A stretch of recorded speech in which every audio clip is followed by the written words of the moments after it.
pasado con él? No se sabe. Nunca pensé, lo digo en el mientras tanto, Todavía estás dentro del marco legal. escribir sobre el príncipe Guerrero. ¿Elegí o me eligieron? Eso no se puede. No sé. Lo cierto es que fue algo mágico, me cambió la vida, totalmente la vida.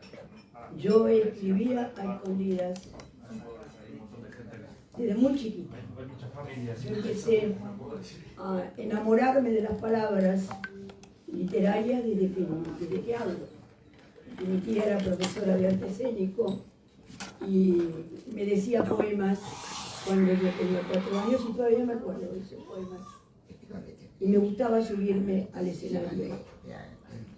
Pero en aquel momento era como pecado, ¿no?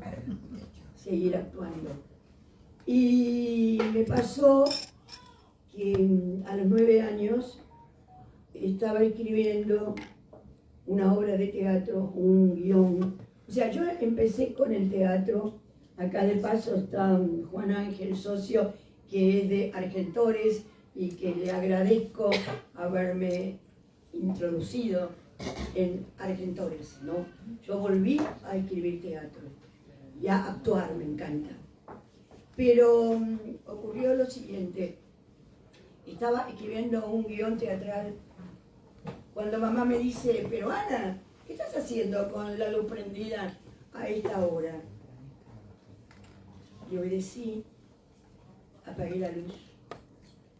Pero me quedé con esa sensación de felicidad enorme, de vivir el disfrute del momento, del hoy. Y lo busqué toda la vida. Lo busqué toda la vida a partir de estudiar en letras, leer siempre muchísimo.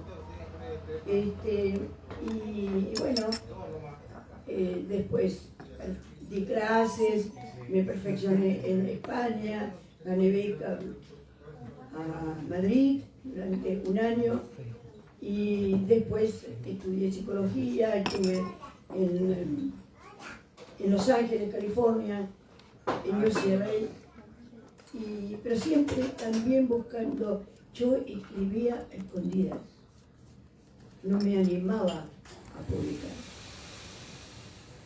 Y nadie sabía en esa época quién era Felicita Guerrero. Y fue algo insólito, realmente insólito. Porque me dicen en Editorial Sudamericana, mira Ana, era año 1998, ningún escritor conocido quiere publicar porque viene el Mundial de Fútbol. ¿Querés publicar vos? Sí, publico. Nunca, jamás imaginé que este libro que salió hoy cumple, no lo puedo creer, 28 años. Llegué a la Feria del Libro y llego al stand de Sudamericana y le digo, ¿dónde está Felicita Guerrero? ¿Qué es? Un libro que yo publiqué ahora. ¿Y de quién? Ana María Cabrera, que soy yo.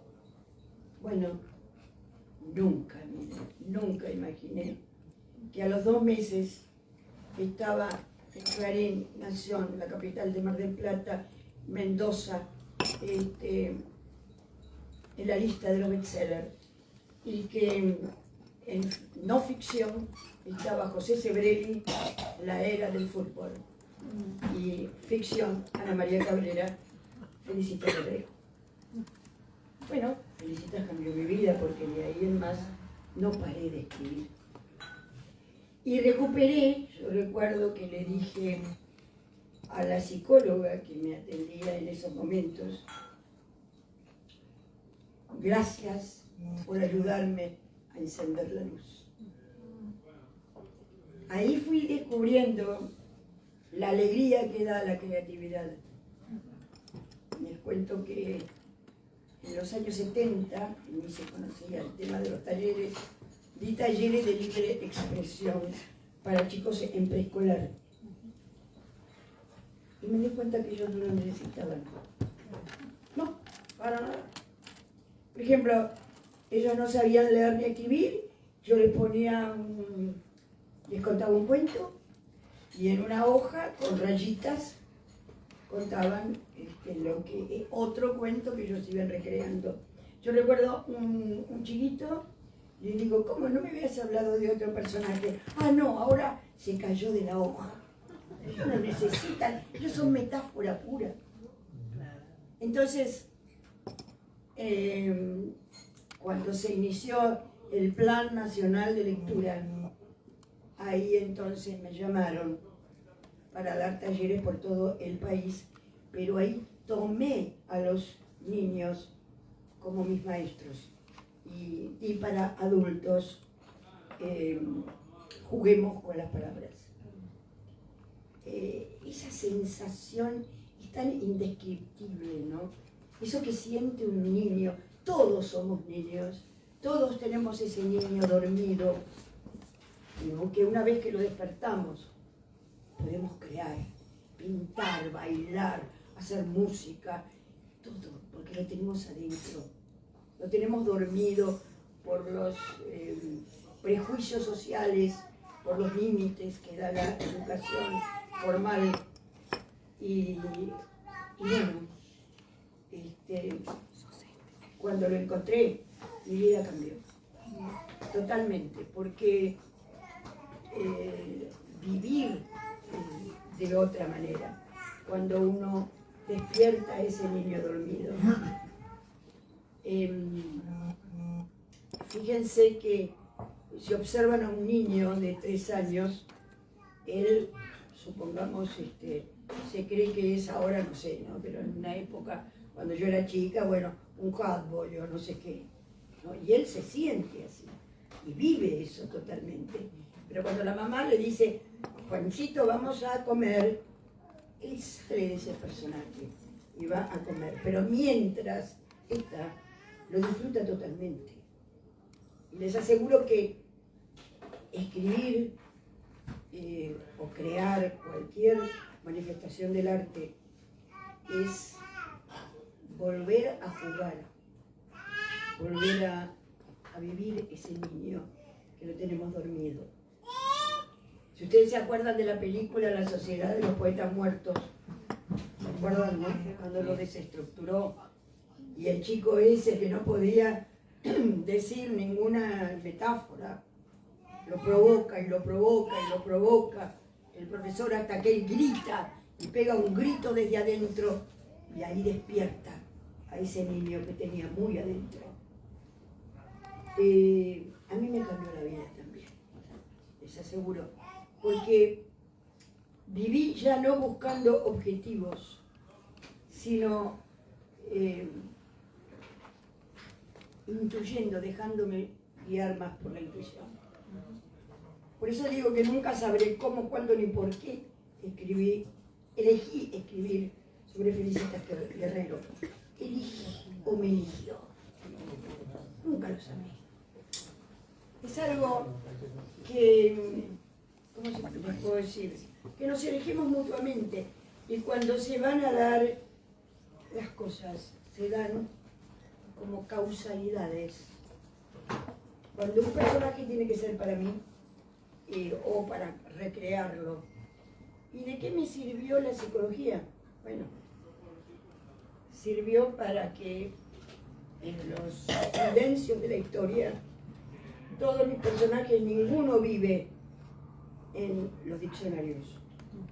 Tanto que, yo siempre digo, prefiero olvidarme el nombre del que era director o presidente del Archivo General de la Nación, que me dijo, ¿y qué va a escribir sobre esa mujer correcta?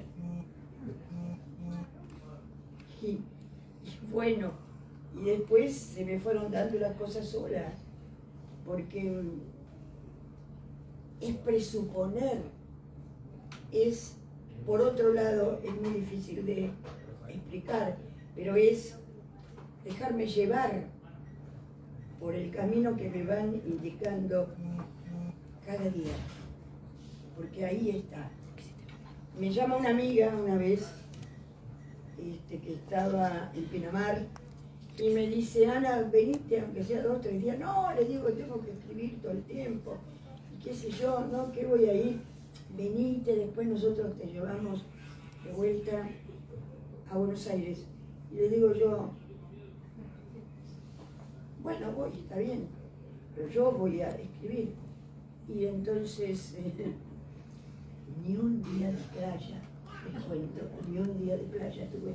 Porque ni bien llegué, ella me dice, te invitamos a tomar un té en el castillo de Teresita Guerrero, sobrina nieta de Felicitas. Allí, en Claromecó, en Cariló, perdón, el marido de Teresita me hizo una copia de una carta que estaba tirada por ahí.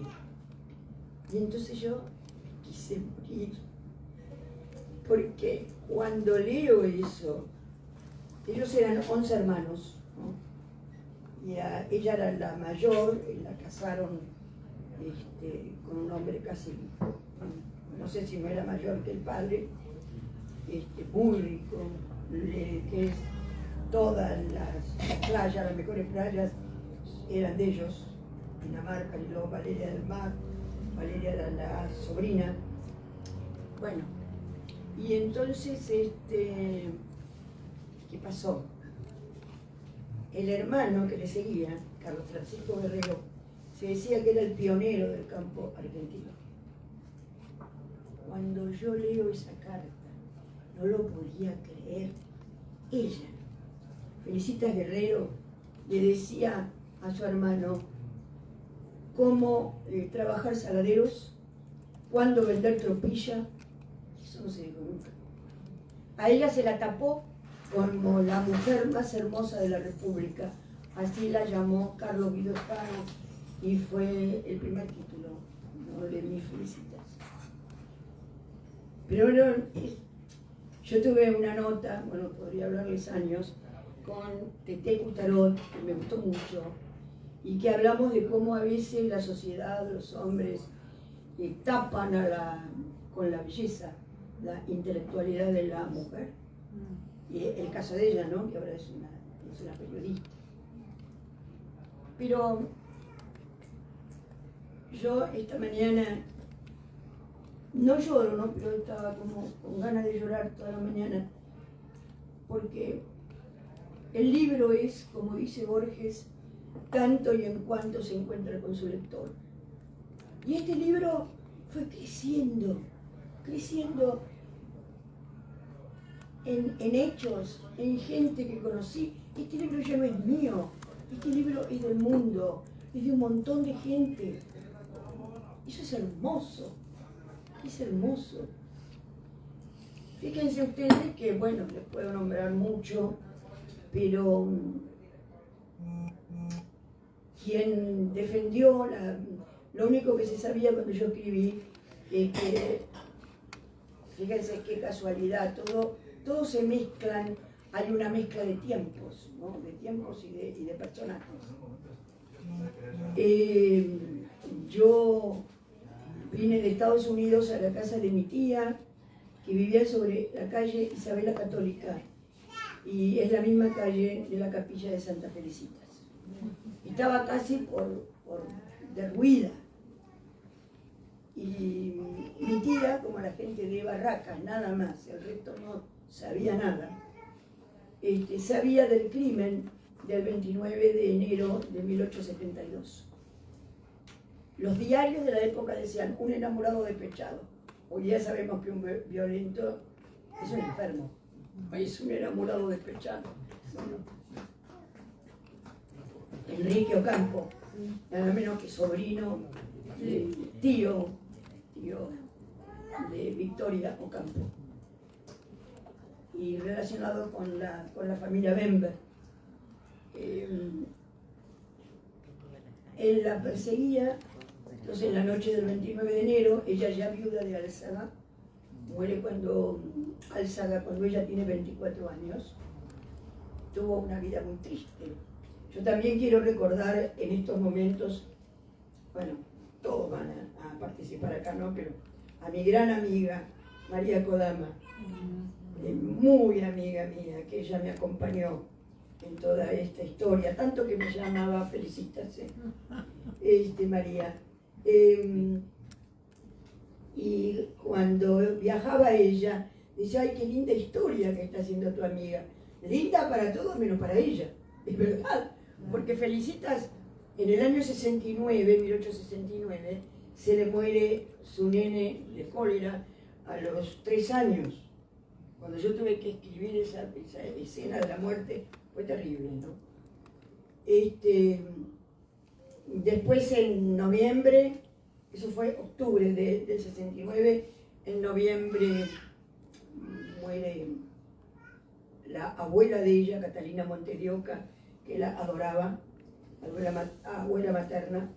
Ella está embarazada del segundo hijo, Félix, y Félix muere en marzo del 70, y en marzo del 70 muere su marido también. Que yo ahí me di cuenta, si ella sabía de campo, todas estas cosas, todas estas preguntas, uno se tiene que hacer para escribir novela histórica, porque esto no es historia, es lo que pudo haber pasado, pero no cualquier cosa. Y es sacar a un primer plano la historia de la vida cotidiana. Que como me dijeron cuando yo escribí Macacha Güemes en Salta, en el tribuno de Salta, no es para tapar la foto del padre de los gauchos, es para completar la foto. Nos falta completar la foto. Y entonces yo saqué la historia de la vida cotidiana también. En todos mis libros aparece cocina, recetas, que en algún momento yo ya las tengo preparadas para hacer un libro de cocina literaria. Con algún chef, si ustedes conocen algún chef, quiero que trabaje conmigo, que haga el prólogo. Bueno, entonces, ahí yo voy mientras tanto, como digo mientras tanto, a mí me enseñó a vivir mientras tanto.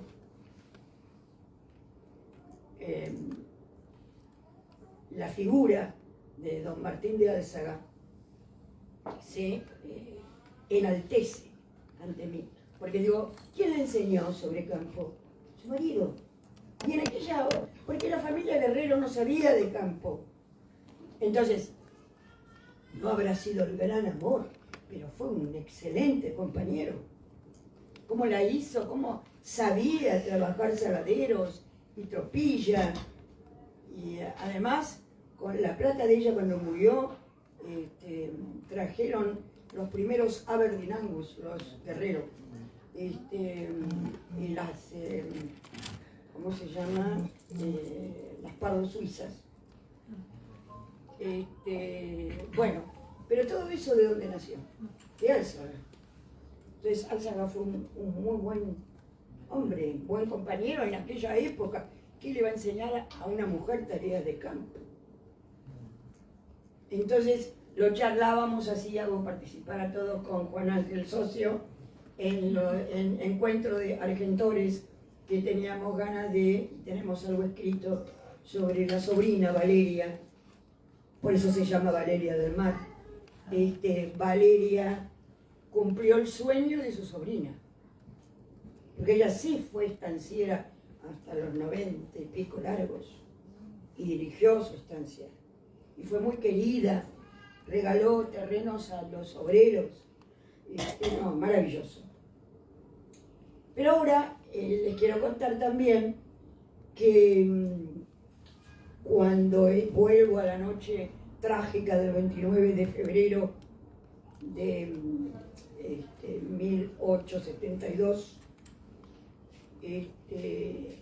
se presenta Enrique Ocampo, que la perseguía, pero ella ya viuda estaba de novia con otro estanciero, Samuel Sáenz Valiente. Entonces ella le dice a todos los de la familia, déjenme a solas con él, que yo voy a hablarle sinceramente, que yo no lo quiero. No. Imagínense, Buenos Aires en aquella época era la gran aldea, se conocían todos. Ella no iba a pensar que estaba haciendo entrar a la casa a cualquiera. Era un ocampo que tenía que ver con los Bember y con, bueno. Entonces, lo cita, aparece ahí en la habitación, en una sala, y ella va con un vestido largo, con una bata de seda, y entonces ella lo enfrenta, pero bien, le dice, mire señor, no me busque más, yo estoy enamorada de otro hombre, así que le digo que no, y que una mujer en ese momento diga que no, era muy bravo. Él entonces saca el revólver, y cuando ella quiere correr, porque para ella es absolutamente sorpresivo un hombre de la sociedad que haga eso, no se lo imaginaba. Entonces ella se enreda en su bata. Yo siempre digo, si hubiera sido una chica de hoy en jean, sale corriendo, se enreda en su bata, tropieza con una mesita y ahí le pega un tiro en el omóplato izquierdo. Agoniza toda la noche y muere el 30 de enero. En ese momento había 3 personas que estaban detrás de la puerta. Bernabé de María, que era muy amigo de la familia, viudo, que se casa después con la tía soltera, la única tía soltera de Felicitas, y estaba su hijo, él era viudo, Cristian de María. Y miren los caminos de los libros. Cristian de María tira la puerta abajo, lucha con él diciéndole asesino de mujeres. Y como decía papá, es tu libro más difícil. Porque yo me tuve que meter en la vida, en mi segunda novela, Cristian de María por los derechos de la mujer. Era muy difícil porque no había persona que supiera sobre él, sobre la existencia de él. Ni los parientes, porque con las primeras que me encuentro es con las nietas. Y no sabían. Tanto que un sobrino bisnieto me dice, ¿pero qué vas a escribir sobre Cristian? No lo sabían. Y él entonces era contador y deja la carrera para hacerse abogado, es juez penalista, y escribe, escuchen bien esto, en 1875 su tesis doctoral llamada La condición civil de la mujer, que yo también la encuentro de casualidad tirada las hojas en una oficina, qué sé yo, en un depósito de la Biblioteca Nacional. Cuando yo tomo esos papeles en mi mano, yo lloraba, porque no podía creer que un hombre de esa época pensara en que la pareja eran los dos de la mano, al mismo nivel, y que cada uno era digno de su propia vida, que tenía que trabajar por su propia dignidad. Me hice amiga de las nietas y también de la bisnieta. Y aquí está el marido de una bisnieta, Javier Olavarría. Javier Olavarría hoy día publicó en mi editorial, y ahora les voy a contar la editorial. Vamos por el tercer libro, ¿no es cierto, Javier? Lo estamos escribiendo, el tercer libro. Y fíjense todo lo que un libro puede ir. Somos amigos, somos lindísimo. También debo decir que Juan Ángel Socio publicó un libro conmigo. Contales cómo se llama. Todos los viajes, un viaje. Es producto de los viajes que yo hice a La Plata como profesor viviendo en Núñez y yendo a Bellas Artes de La Plata, 3 horas de viaje para ir, 3 horas de viaje para volver. Empecé a garabatear. Y cuando vino la pandemia, decidí ser escritor definitivamente y escribí esos textos. Yo tenía un texto editado en otra editorial, en la editorial de los pobres que digo yo, la Duncan, y se lo mandé a Ana María, le gustó cómo escribía y le dije, mira, tengo esto, le encantó, con una amiga que lamentablemente no pudo venir, que hizo las imágenes, y son unos Cecilia. textos que van desde la salida de la Plaza Constitución a la llegada a La Plata. Es decir, por eso se llama Todos los viajes un viaje, que condensa toda la gente, cosas que pasaron, el 99% de las cosas es verdad, un poco como lo de Ana María, ¿no? Que es esa mezcla de la realidad y la fantasía, y que nació, así como si uno pregunta, nació, no sabemos cómo, pero nació. Bueno, bienvenido Fernando, aquí, productor. Fantástico, estás sentado con los dos escritores de Ediciones Felicitas. Ahora tenía que hablar de Patricia Julio. Patricia, que está aquí, me manda un libro, que ustedes lo pueden ver, está allí, La cartera de los dioses. Ella hizo un viaje y quiso escribir un libro. No tenía nada que ver, o sea, vos estabas en televisión, ¿no? Sí, publicidad. Publicidad. Bien, y bueno, trabajamos también en pandemia el libro de ella y se publicó con tanto éxito que ahora está en Alejandría, ¿no? En Alejandría, sí. Y en Nueva York. Y en Nueva York también, claro que sí. Bueno, pero ahora tengo que decirlo más conmovedor para mí. A él no le gustan, los dos son tímidos. Manuel y Julia, que están sentados ahí, son mis nietos. Y si yo les cuento la historia de la editorial y mi nieto primero, y ahora mi nieta, que va a ser miembro también de la editorial, tenemos un amor por el arte todos. Manuel era chiquito y yo lo tenía en mi casa, a veces se quedaba y tendría 2, 3 años y me decía, ahora escribí, ahora escribí, ahora escribí.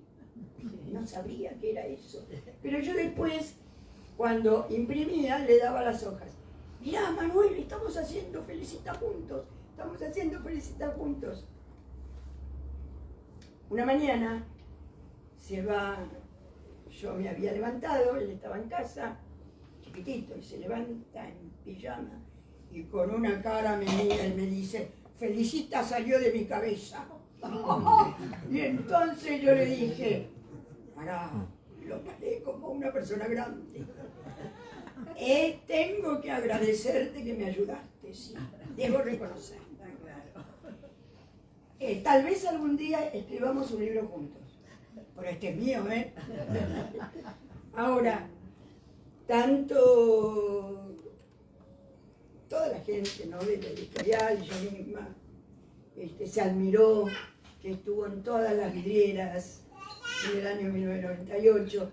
Él lo llevaba a andar al jardín y la encargada de una librería que estaba en Santa Fe y, ¿cómo se llama? Y Agüero, se movía de la risa, porque si no veía Felicitas en la vidriera, se soltaba de la mano de la mucama y le decía, iba a la encargada, ¿dónde está? Felicitas tiene que estar ahí, ¿eh? Bueno, y pasó el tiempo, pasaron los años, y un día lo veo, se me caían las lágrimas, hacer el logo de Editoriales Felicitas, con esa carita que él había visto. Ya tenía 19 años, 18. Y ahí, por amor, a la literatura y a él formé esta editorial que es chiquita todavía, que está a las puertas abiertas para nueva gente, que colabora, como Adri, como Fernando, como tanta gente que se está incorporando. Para una editorial chiquita, pero como dijo los otros días Juan Ángel, honesta y bueno, yo amo la literatura y no voy a publicar cosa que no tenga valor, ¿no? Modesta, pero honesta. Las dos cosas. Modesta, pero honesta. Exacto, es muy modesta, muy chiquita. No hay falta personal, qué sé yo sé escribir, enseñar, corregir a los escritores, pero de ahí a toda la parte comercial, mi nieto me ayuda muchísimo y ahora se va a incorporar mi nieta. Mi nieta, Julia, está aquí. Julia crea cuentos conmigo antes de leer y escribir. Julia, me dice la madre que, le dice, nos compramos estas zapatillas. No, yo quiero esto, un libro. Lee continuamente. Además de eso, tiene una virtud que yo no para nada, que es que dibuja muy bien. Así que ya vamos a hacer libros con ilustraciones de ella, porque ella sí dibuja muy bien. Le gusta mucho el teatro también. Y me emocionó mucho, yo lo voy a contar, Julia. Ella, para los cumpleaños, nos hace un dibujo a cada uno, simbólico. Y a mí me hizo en mi penúltimo cumpleaños una hoja grande con unas rayas así y un óvalo donde estamos las dos, porque el color de Felicitas es el color violeta. Ella también usa violeta. Y bueno, hay dos mujeres, ella con el gatito que tiene, que se llama Lila, en la cabeza, y yo con mis dos gatitos. Le digo, Julia, ¿qué es esto? Y entonces, esto es lo más hermoso, Julia. Tenemos que escribir sobre esto. Me dice, somos vos y yo en un capítulo de la vida. ¡Guau! Da para mucho, ¿eh? Me emocionó muchísimo, muchísimo. Así que esta es una empresa chiquitita con todo el amor. Persona que se acerque con amor a la literatura, al arte, que quiera hacer una vida. El mundo, en este mundo de guerras, necesita el amor, necesita el arte. Sí, se habla bien, Ana María, exactamente. Vos sabés, y lo voy a grabar para que lo pongas aquí, y hoy no lo traje, en Macacha Güemes. Yo lo grabé para la televisión, ahora estuve en Canal Net, ¿no? Y leí esa parte de Macacha Güemes, donde había mandado el gobierno de Buenos Aires a Rondó para que lo sacara a don Martín de Güemes. Ella entonces me pasó algo muy, muy original, esto no lo he contado nunca. Yo cada vez que escribo un libro, aprendo, qué sé yo, escucho música de época, aprendo baile, estaba aprendiendo a bailar una samba.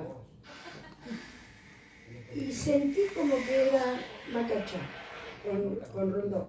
Yo estaba bailando con mi profesora. Y entonces vuelvo a casa y llamo a una conocida mía que era tan admiradora de Macacha que la llamé. Y el marido me dice, no está. ¿Cómo no está? Se fue para Salta. ¿Y por qué? Y porque hoy es el día de la paz de los Cerrillos. Entonces yo creé una escena, que lástima que no la traje, si no, bueno, ya la van a escuchar cuando pasen otra vez el programa de televisión y lo suban a YouTube. La samba es seductora, ¿no? Entonces con el pañuelo rondó, ella era hermosa, hermosa. Y entonces ya cuando él se siente seducido por ella, le pide, mujer, pídeme lo que quieras. Y entonces ella, se despiertan todas las mujeres de la humanidad, desde la Señora del Milagro hasta la Pachamama, Mama Oglio, las tejedoras de redes vinculantes, todas se unen en la voz de Macacha para que diga la paz. Quiero solo la paz. Esto es lo que quiero a mí, con mi libro. Basta guerra. Basta. Bueno, quieren hacer preguntas, charlar. Yo te quería contar algo. Sí, ¿cómo no? El otro día terminé mi segunda novela, que todavía necesita su limpieza, pero curiosamente empieza en Quilmes y termina, digamos que termina así, por la ruta 41 en la provincia de Buenos Aires.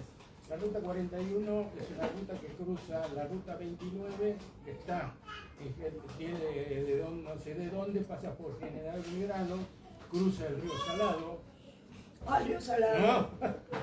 Y resulta que después me vengo a enterar que son unos personajes al final que son unas mujeres que toman la dirección del campo sin que yo pensara. Mirá como a veces el perfume Y los felicita, tiempos ¿no? se Pero superponen. curioso, la ruta 51, la 41, perdón, al entrar por la ruta 2, al costadito donde está Ayacucho, el pueblo de Ayacucho, hay un lugar que se llama Guerrero. Claro, cuando estuve ahí, lógico, Guerrero. Y entonces es como que se crea una red, porque yo de a poco ni pensaba que la novela iba a pasar por ahí. Y resulta que pasó. Y ahora no puedo dejar de que pase en otro lado. No sé si me explico. Sí, Es claro. tremendo, ¿no? La Exacto, fuerza. es como la algo vida te va dando magnético, un algo magnético. indicio de lo que tenés que hacer. Por eso es hermoso el arte, porque el arte, reitero, despierta al niño dormido. Yo tomé durante años para mis talleres El Principito como lema, ¿no? Porque también Saint-Exupéry vio el mundo de las guerras desde las nubes, desde el cielo, volando. Y lo vio desde arriba y vio que lo más sabio eran las criaturas. Porque, por ejemplo, cuando empieza, hay un dibujo, no sé si recuerdan, que él dice que los grandes dicen que ¿qué pasa? Es una víbora que se comió. Dice, no, dice, los grandes no saben ver. Ahí hay un elefante dentro de eso, creo que algo así. Dice, claro, el baobab, baobab también, claro. Y bueno, la parte del Principito con el zorro es maravilloso. La rosa también. La de la rosa. Ay, a mí me emociona, tengo 100 años, pero ya te leo eso y eso, insisto. Claro, porque la rosa, él dice que es igual a las otras rosas. Tal vez haya rosas más lindas, pero esa es la rosa que él cuidó, que él cuida, que él ama. Entonces, esa es la rosa. Gracias. Lógicamente. La rosa que él cuidó, de que no la deshojaran, de que le pusieran agua. Entonces, eso la hace diferente. Porque es la rosa que, el tiempo que él perdió por su rosa, es lo que la rosa la hace diferente. El valor de la rosa. Y después cuando el Principito, el zorro le dice, podemos ser amigos y no de a poco se puede ser amigo. O sea, hoy, todos los días vas a tener que venir a la misma hora, a las 5 de la tarde. Si venís a las 4, no sabré a qué hora preparar mi corazón. Y te vas a sentar un poco lejos. Al otro día vendrás a las 5, te sentarás un poco más cerca. Y así sucesivamente. Y a veces las palabras no hacen falta, ¿no? Y después dice que se tiene que ir. Entonces, ¿qué ganaste? Haciéndote mi amigo. Y el otro le dice, por el color del trigo, por tu pelo rubio. Ahora yo cada vez que vea el trigo, voy a sentir otra cosa más. Me enriqueciste. Yo ahora puedo mirar el trigo de otra manera. No, es una obra de arte maravillosa que la hizo en plena guerra, ¿no? Trató de ver el mundo, abajo estaban los escritores existencialistas, ¿no? Franceses, y él pudo ver desde las nubes el mundo. Bueno, acá tienen, yo traje los libros de Patricia Julio, el libro de ¿cómo se llama? De Javier Olavarría, que me encanta, que se llama Rosario de mi vida. Ese rosario, Javier, tiene que ver desde la mamá de Cristian de María, que se llamaba Rosario Pastor, y tu mujer se llama Rosario también. Y ¿no lo puedes contar un poco? ¿Cómo es ese rosario? Bueno, bien. Bueno, pero son todas aventuras, ¿no? Que va él teniendo y que son como las cuentas de un rosario, pero a la que él vuelve a la cama a abrazar a su mujer y el rosario es ella, ¿no? También. Es hermoso, es un libro hermoso. Algo así, ¿no? O sea, como para resumir. O sea, la palabra rosario en el doble sentido. Todas sus aventuras conforman un rosario, pero que sale de estar de al lado de ella a volver a ella. Es hermoso, hermoso. Así que tienen para llevarse, si tienen ganas, Rosario de mi vida, ese, y la cartera de los dioses. ¿Te podés contar algo más vos de la cartera de los dioses? Sí, bueno, la cartera es una historia que se nace en pandemia también. Y habla de todos los dioses, de distintas civilizaciones. Toma. Mira, Complicado. No llega el cable, no, habla de los dioses de distintas civilizaciones, distintas épocas del mundo, que todos tienen un denominador común, que es usar una cartera. Esta cartera yo la comparo con distintas civilizaciones, todos son dioses, algunas son diosas, pero son mucho menos. Y me recorro desde Sumeria, México, Ecuador, China, Urartu, la civilización de Urartu, Egipto también, bueno, Sumatra, hay distintas, Perú, también hay de Perú, y comparo los distintos dioses con el mismo objeto y hago un recorrido por la historia y el dios y la vida de cada dios que lleva este objeto en particular, ¿no? Es una historia que a mí me significó. En pandemia no había bibliotecas abiertas, no había nada, pero que tuve la gran fortuna que en esa época se abrieran todas las bibliotecas del mundo online. Entonces se podía investigar desde otro lugar, que si no a veces hubiera sido mucho más engorroso y más complicado. Y tuvo un recorrido súper lindo. Sí. Primero, como lo conocimos con Ana, Sí. yo no sabía si a ella le podía llegar a interesar el libro, pero bueno, tuvimos la suerte de que se lo alcancé en plena pandemia, creo que con esas bolsas que había que caminar con la bolsa del supermercado. Me dijo, yo lo quiero leer en papel. Y digo, uy, conseguir una librería para imprimir, donde habrá una abierta, ¿no? Porque fue justo el principio de la pandemia. Y bueno, acá está. Y tuvo un recorrido muy lindo, porque ya salió desde el año 2021. Ya tiene 5 años el libro, un recorrido lindo.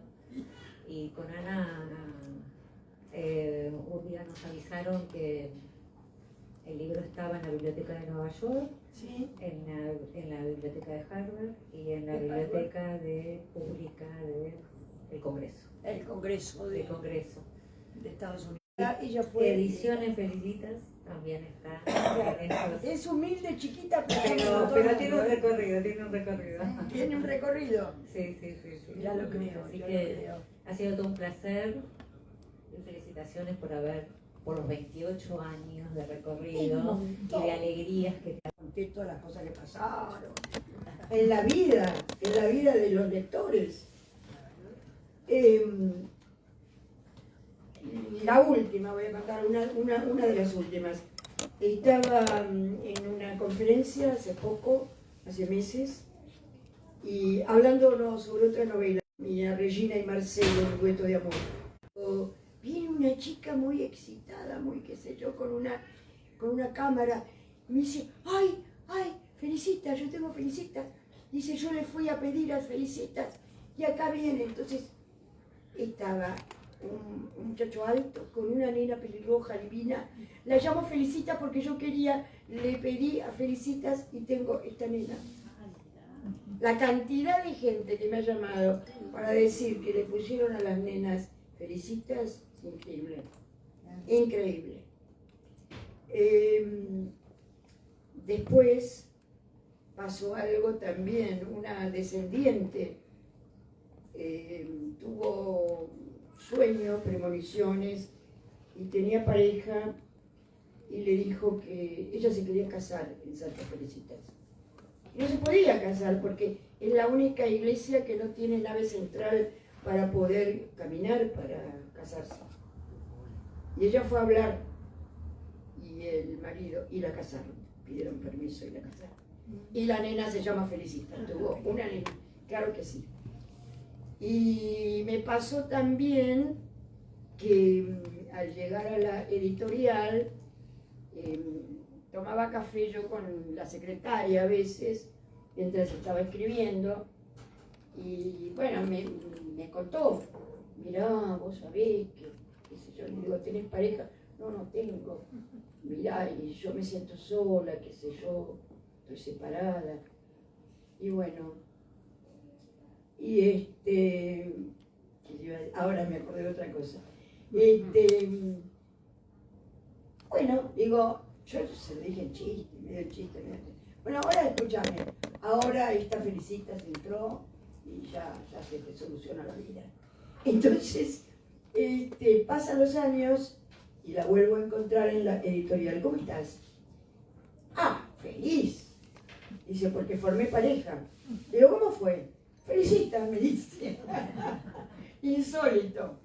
Bueno, en el año 98, cuando salió, ¿cómo se llama? Me hizo un muy lindo programa, Santo Biasati, ¿se acuerdan del programa entero? Y él al aire no quiso decir, pero cuando terminamos el programa, él contó, él vivía por ahí, vive por Santa Felicitas, por la capilla. Y entonces dice que una vez volvía a la madrugada y que vio a una señora agarrada de las rejas llorando. Y le dijo, señora, ¿puedo ayudarla? ¿Qué le pasa? Dice, no, dice, vine acá para pedirle a Felicitas que me reconcilie con mi marido. Entonces le contó a los cameraman que quería que siguiera contando. No, pues, esto lo conocía la gente de Barracas, nada más. El arquitecto que también casualmente ganó la licitación para reabrir la casa donde Felicitas nació, en la calle México, y además la velaron ahí. También se presenta para reabrir Santa Felicitas y también la gana. Y bueno, muchas anécdotas más. Él me decía, si nos ponemos vos y yo en la calle Corrientes para preguntar quién sabe quién es Felicitas Guerrero, seguro que no lo saben. Ahora sí. Puedo contarte algo que ahora me viene a la cabeza con estos viajes a La Plata que yo hice. Sí. Por supuesto, en un momento, yo fui a Europa una sola vez en la época de Plata Dulce. Lo único que me interesaba era ver Notre Dame, Saint-Chapelle. Y me había quedado en la cabeza esa arquitectura, ¿no? Y resulta que en estos viajes de ida y vuelta a La Plata, por supuesto, el tren a veces no andaba. Y viajé en el colectivo. Y de golpe, pasando por Barraca, por Avenida Mitre, se veía, de golpe yo vi un pedazo de París, a lo lejos. Yo no sabía quién era Felicitas, no sabía quién era. No, la capilla tiene... No, y cuando después me hice llevar, pedí que me llevaran ahí, y yo no podía creer que ese lugar, y ahí por primera vez escuché a Santa Felicitas. Y no tenía la menor idea que después me iba a cruzar contigo y con Santa Felicitas otra vez, ¿no? Y sí, Increíble, todas esas causalidades. Si les hablo de los otros libros, por ejemplo, yo escribí Mamantula, la primera santa argentina, y yo iba a la Basílica de la Piedad a rezarle al Padre Pío, y una mujer que estaba ahí que cantaba, yo pensé que era monja, pero no, me dice, Ana, ¿vos sabés dónde te parás cada vez que venís a la basílica? No, yo me paraba en la nave derecha, en la nave derecha de la basílica. Me dice, al lado de los restos de Mamantula. Vos vas a escribir el libro sobre ella. Y así se me fueron dando las cosas. Me reencontré de casualidad con mi única gran amiga santiagueña. Y ella me introdujo en toda, hasta la cocina de Santiago. Así que, no, todo fue así. Todo fueron causalidades. Entonces es por eso que a veces te escucho la palabra que dice Facundo Cabral, no estás deprimido, estás distraído. Lógico, porque uno tiene un objetivo en la vida y no se le da, entonces se deprime. Pero va dejando pasar las señales que Dios le va mandando día a día, que parecen chiquititas, pero si uno las sigue, encuentra su camino. Por eso yo también con Mamantula aprendí, digo que de cada personaje aprendo algo. De Mamantula aprendí los ejercicios espirituales y en silencio encontrar la voz de Dios y saber cuál es la misión de cada uno. Ella vino caminando, imagínense una mujer del 1700, caminando desde Santiago a Buenos Aires, pero para cuando echaron a los jesuitas de América. Y ella entonces le tiraban piedras, le decían prostituta, le decían borracha, pensaban que era un hombre vestido de mujer, cualquier cosa. Bueno, aquí que ella quiere abrir la casa de ejercicios espirituales, que está abierta todavía, el mismo edificio, muy antiguo, del 1700, pero quería que fuera en orden. Primero pedir permiso al clero, que se lo dio, y después al poder virreinal. Iba todos los días a pedir permiso y todos los días le decía que no. Hasta la querían como que se molestara, ¿no? Porque el olor a Jesús está aquí, siento por acá. Bueno, y los amigos le decían, pero por favor, María Antonia, te conseguimos una carta de recomendación, hacemos que te acompañe alguien. No. Yo voy a seguir yendo. Los tiempos son de Dios. Cuando uno sabe qué quiere, lo consigue. Y es así. Y es así. Y es así. Y ella lo consiguió, y no solo el virrey le dio permiso, sino que fue amigo de ella y la, ¿cómo se llama? Y la ayudó. Y yo siempre digo, en el Congreso se hizo una reunión diciendo que era la madre de la patria. Y yo creo que sí, a ver, el que coordinaba la casa de ejercicios era Cornelio Saavedra. Manuel Belgrano, cuando llegó a América, Argentina, hizo 8 veces los ejercicios espirituales, y Castelli entraba con los papeles prohibidos de la Revolución Francesa. Entonces, estos son todos indicios. Nadie dice, no hay un libro de historia que yo leí eso, pero cae de Maduro. Si todos ellos leían ahí, leían con ella en la casa de ejercicios. Y ella muere en el 1799, aunque presiente, tiene una iluminación de las invasiones inglesas. No, es increíble todo lo que pasa con las causalidades. Increíble. Y ella me enseñó eso, la persuasión, la tranquilidad, el estar seguro de uno mismo cuando va por el camino que le corresponde. Y eso, yo cuando daba clase le decía a los alumnos, eso termina con la envidia, porque todos somos diferentes. Ahora voy a nombrar a Borges, uno de mis cuentos preferidos, de biografía de Tadeo Isidoro Cruz. Y dice, una vida se compone de una noche, de un acto de esa noche, porque los actos son nuestro símbolo. El día en que el hombre sabe para siempre, ve su cara, sabe para siempre quién es. Algunos mueren sin saber quiénes son.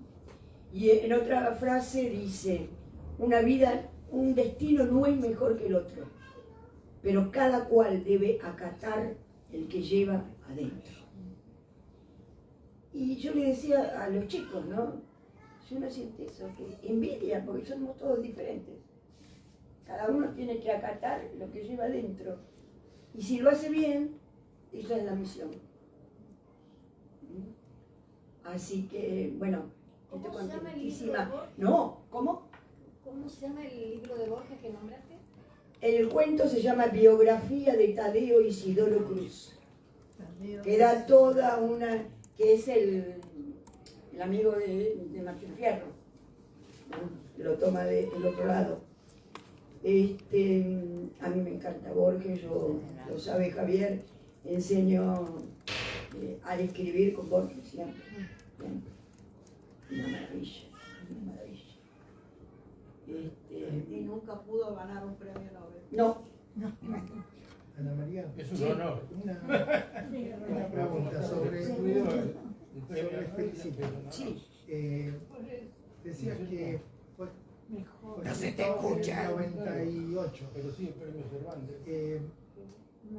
En tu honestidad como escritora, pasaron 28 años. Sí. Y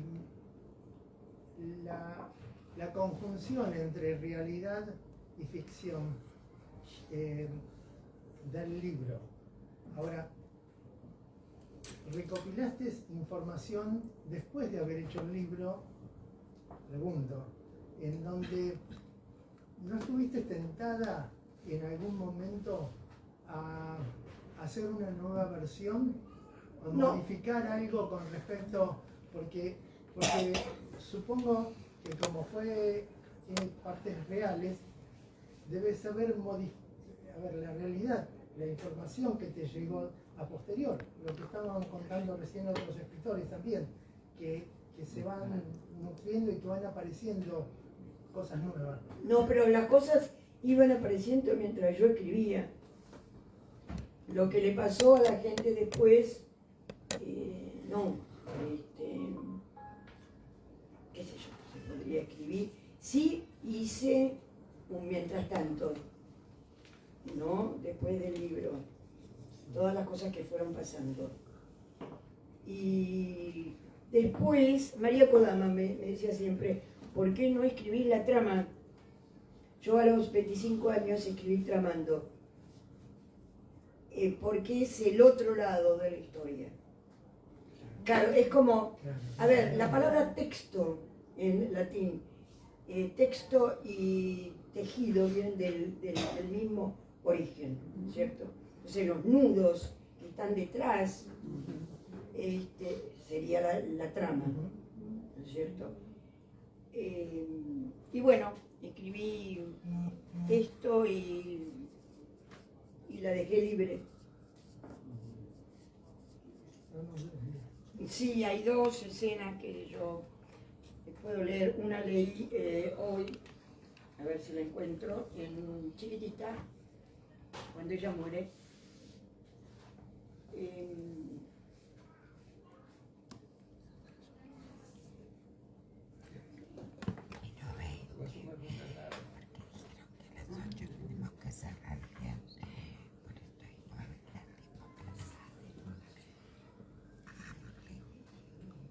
Si yo queramos la libertad en el epílogo está.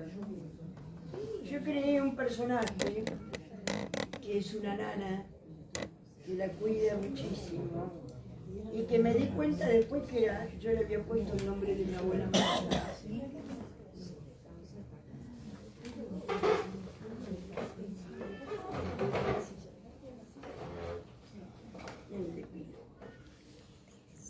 Acá está esa nana que la quiere tanto, tanto. Y entonces cuando ella muere, enloquece. Edelmira, ¿no? Edelmira corría por el empedrado con dificultad. Era como todo mediodía muy transitado.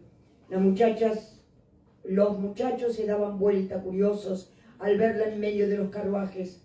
Los matrimonios que paseaban el ocioso domingo advertían a la imprudente mujer. Pero la nana no dejaba de cuidar a Felicitas. No vuele tan deprisa. Quiero saludarla. Tenga cuidado. Los brazos en alto provocaban un ruidoso tumulto en la concurrida calle. Los carruajes trataban de esquivarla. Ella no dejaba de caminar imprudente. Las campanas insistían. El gris del cielo dio paso al sol. Albina, que era su amiga, Albina, que se había quedado inmóvil frente a los ángeles, vio caer las alas. Solo las izquierdas. La negra corría y corría.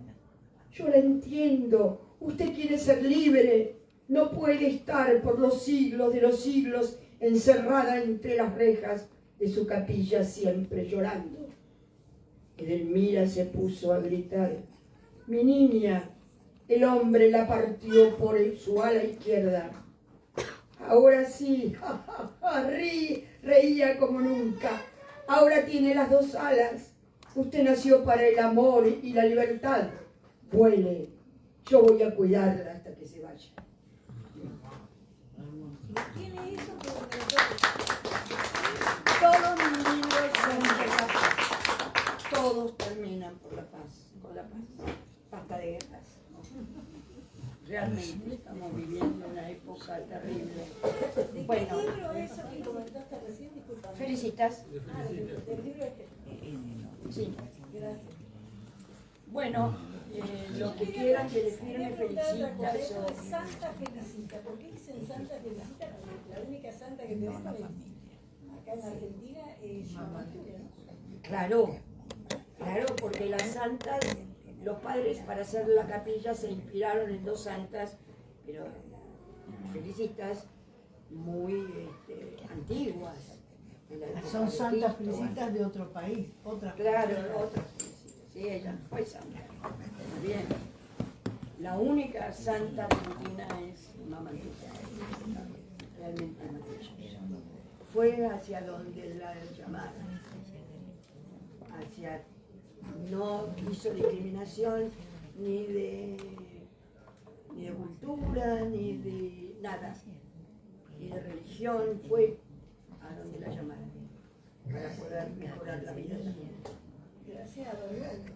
¿Cómo? Gracias a Bergoglio. Sí, sí, sí. Fue Bergoglio, claro. Sí, Bergoglio la en hizo febrero, santa. 24 de febrero del 24. La santificaron, antes la beatificaron.